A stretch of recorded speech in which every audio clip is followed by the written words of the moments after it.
सूत जी बोले, जिसने पहले समय में इस व्रत को किया है उसका इतिहास कहता हूँ, सुनो ध्यान से। सुंदर काशीपुरी नगरी में एक अत्यंत निर्धन ब्राह्मण रहता था। वह भूख और प्यास से बेचैन हुआ नित्य पृथ्वी पर घूमता था। ब्राह्मणों से प्रेम करने वाले भगवान ने ब्राह्मण को दुखी देकर बूढ़े ब्राह्मण का रूप धारण कर उसके पास आदर के साथ पूछा, हे ब्राह्मण, नित्य दुखी पृथ्वी पर क्यों घूमते हो? श्रेष्ठ ब्राह्मण, यह सब मुझसे कहो, मैं सुनना चाहता हूँ। ब्राह्मण बोला कि मैं बहुत निर्धन ब्राह्मण हूँ, भिक्षा के लिए पृथ्वी पर फिरता हूँ। हे भगवान, यदि आप इसका उपाय जानते हो तो कृपा करके कहो। वृद्ध ब्राह्मण बोला कि सत्यनारायण भगवान मनोवांछित फल को देने वाले हैं, इसलिए हे ब्राह्मण तू उनका पूजन कर, जिसके करने से मनुष्य सब दुखों से मुक्त होता है। ब्राह्मण को व्रत का सारा विधान बतलाकर बूढ़े ब्राह्मण का रूप धारण करने वाले सत्यनारायण भगवान अंतर ध्यान हो गए। जिस व्रत को वृद्ध ब्राह्मण ने बताया है मैं उसको करूंगा, यह निश्चय करने पर उसी रात में नींद भी नहीं आई।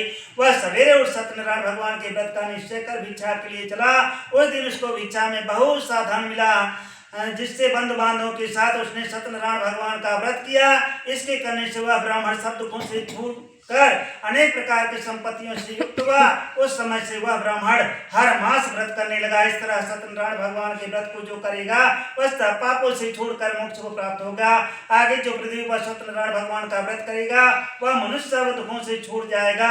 इस तरह नारद जी से नारायण का कहा हुआ यह व्रत मैंने तुमसे कहा। हे ब्राह्मण, मैं और अब क्या कहूँ? ऋषि बोले, हे मुनीश्वर, इस संसार में इस ब्राह्मण से सुनकर किसने इस व्रत को किया, हम वह सब सुनना चाहते हैं, इसके लिए हमारे मन में श्रद्धा है। सूत जी बोले, हे मुनियों, जिसने इस व्रत को किया है वह सब सुनो। एक समय एक ब्राह्मण धन और ईश्वर के अनुसार बंधु बांधवों के साथ व्रत करने को तैयार हुआ। उसी समय एक लकड़ी बेचने वाला बूढ़ा आदमी आया और बाहर लकड़ियों को रखकर ब्राह्मण के मकान में गया और प्यास से दुखी लकड़हारा उनको व्रत करते हुए देखकर पूछा, हे ब्राह्मण, यह आप क्या कर रहे हैं और इसके करने से क्या फल मिलता है? कृपा करके मुझसे कहो। ब्राह्मण ने कहा, सब मनोकामनाओं को पूरा करने वाला यह सत्यनारायण भगवान का व्रत है। इसकी ही कृपा से मेरे यहाँ धन धान्य आदि की वृद्धि हुई है। ब्राह्मण से इस व्रत के बारे में जानकारी प्राप्त कर लकड़हारा बहुत प्रसन्न हुआ। चरणामृत ले और प्रसाद खाने के बाद अपने घर को गया। लकड़हारे ने अपने मन में इस प्रकार का संकल्प किया कि आज ग्राम में लकड़ी बेचने से जो धन मिलेगा उसी से श्री सत्यनारायण देव का उत्तम व्रत करूंगा। यह मन में विचार कर वह बूढ़ा आदमी लकड़ियां अपने सिर पर रखकर जिस नगर में धनवान लोग रहते थे वह ऐसे सुंदर नगर में गया। उस रोज वहां पर उसे उन लकड़ियों का दाम पहले दिनों से 4 गुना मिला। तब वह बूढ़ा लकड़हारा दाम लिया और अति प्रसन्न होकर पक्के केले की फली, शक्कर, घी, दूध, दही और गेहूं का चूड़ इत्यादि सत्यनारायण भगवान के व्रत की कुछ सामग्रियों को लेकर अपने घर को गया। फिर उसने अपने भाइयों को बुलाकर विधि के साथ सत्यनारायण भगवान जी का पूजन कर और व्रत किया। उस व्रत के प्रभाव से वह बूढ़ा लकड़हारा धन पुत्र आदि से युक्त हुआ और संसार के समस्त सुख भोग कर वैकुंठ को चला गया। इति स्कंद पुराण रेवाखंडे श्री सत्यनारायण व्रत कथायां द्वितीयो अध्यायः। मंगल भवनय मंगलहारे प्रभु सुत सरथय चिर विहारे। मंगल भवनय मंगलहारे उमा सहित जहि जपत पुरारे।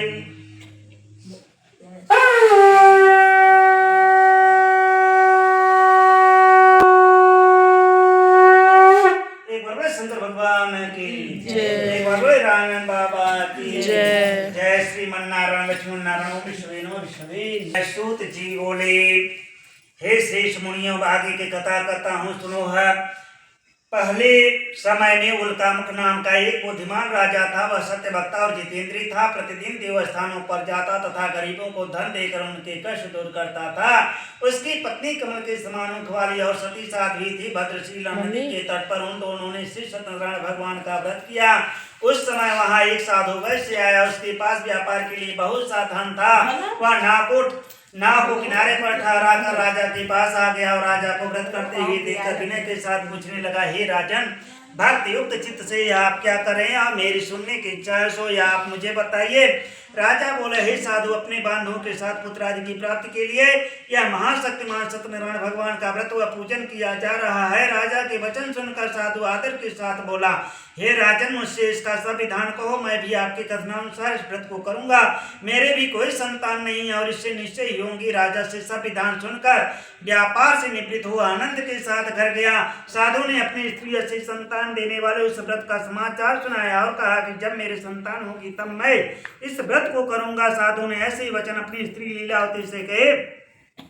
एक दिन उसकी स्त्री लीलावती पति के साथ आनंदित हो सांसारिक धर्म में प्रवृत्त होकर सत्यनारायण भगवान की कृपा से गर्भवती हो गई तथा 10वें महीने में उसके गर्भ से एक सुंदर कन्या का जन्म हुआ।